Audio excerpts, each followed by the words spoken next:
More grist for the internet's endless content hole. This is Tell It to Someone. First question, of course, could be from David Pope. I'm not going to ask you a question this week since you technically answered last week's question, so you don't have to answer this one because I didn't actually ask the question, unless, of course, you feel like subjugating yourself to an extreme level of psychological abuse. Yes, I do. Next question. Fish head salad. That monorail looks scary. Is it anything like the one at Disneyland in California? No. I don't think it killed anyone much. Next question. Also from Fish Head Salad. And what's up with that mint sauce? Isn't it just like mint? Isn't it just mint-flavored jelly? And if so, why has it never been used on peanut butter jelly sandwich instead of being on a cooked, butchered baby sheep? I went Seinfeld there. I'm sorry. That's what happens when it's like, what's up with that? It's supposed to make it funny. It didn't work with Seinfeld either. So, what happens with mint jelly, it's mint sauce. Now, you get mint sauce and you put it with some of the runoff that comes off the jelly of the lamb, like the jellied runoff of the lamb, and you put that back in the mint sauce, and that jellies it up and makes it into a jelly sort of thing. So it tastes like lamb and mint at the same time, but it's in a jelly form. And then you put that back on the lamb, but it'd be a different lamb because the jelly would be from a previous roast. So you take, but if you just want mint sauce, then it's much thinner because it's just mint with a little bit of stock or something.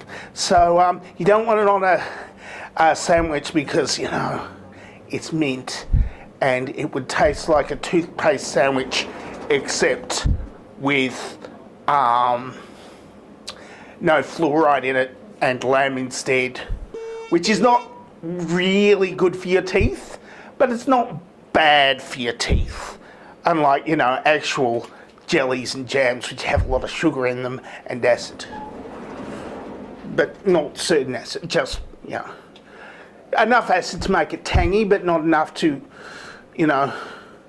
destroy your lungs. Next question from Matt Yabs. In the old days of being first to comment on a video, you used to win a cuddly toy. So my question is, where's my cuddly toy?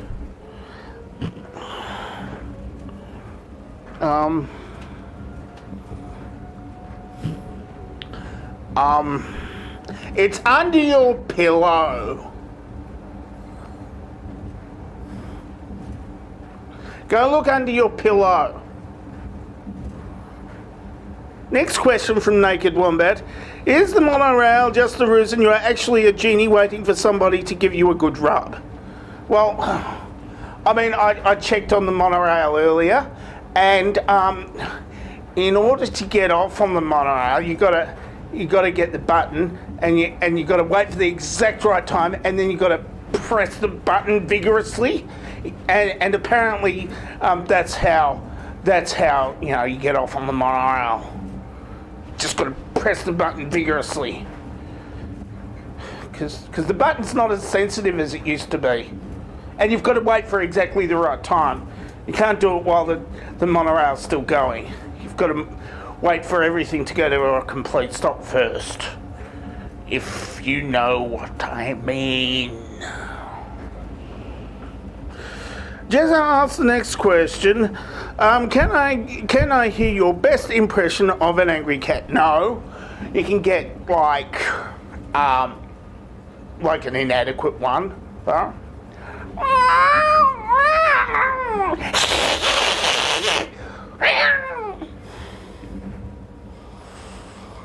I think that's what they sound like when they're angry. Unless that sound is the sound of playfulness. I don't want to find out. Next question. Robin Goodfellow. How many other humans does your cat... I don't think she owns any other humans, but she does rent them. She goes out there dressed like a hussy in a nice big floofy coat, and then she goes and gets pats from everybody out the front. Everybody. That kind of cat. Next question, Jonathan Stern. If a musical was made of your life, would it be from Weber, Sondheim, or Elton John? Well, of course, look, you can't get everything you want. I might want some of the witty lyrics of Sondheim, or I might want the rocking sounds of Elton John and Bernie Taupin, going at it for 50 years, and that would be great. But no, I get the unconvincing special effects of Andrew Lloyd Webber without any of the, actual musical knowledge or technique. Do you want me to demonstrate? I don't want to demonstrate. Anyway, I think I'm going to have to. I'm on the monorail, and I should have never held that fucking monorail. I bit my fingernails, and I nearly filled a pail, and I am much derailed, and I'm nearly quite pale.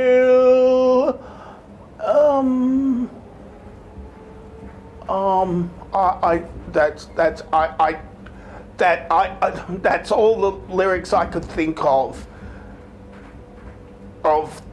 stuff that rhymes with monorail, and I apologise to Andrew Lloyd Webber because, well, no, I don't. I sat through that clip of cats with the bugs, and I think I suffered enough. So that's it for Tell It Someone for this week. If you would like to ask me a question, then the question asking place is in the traditional place where questions might get asked if you actually ask them. Or you can answer this dovetail question, of course, which is, where I ask questions. Or you can teach me to swear in an actual video, or you can ask a question in a video. Just make a video and then you attach the question you're going to ask in the video, not just write down. I mean, if you're going to teach me to swear, then we can organise something, but nobody has actually organised anything, so that I know of, unless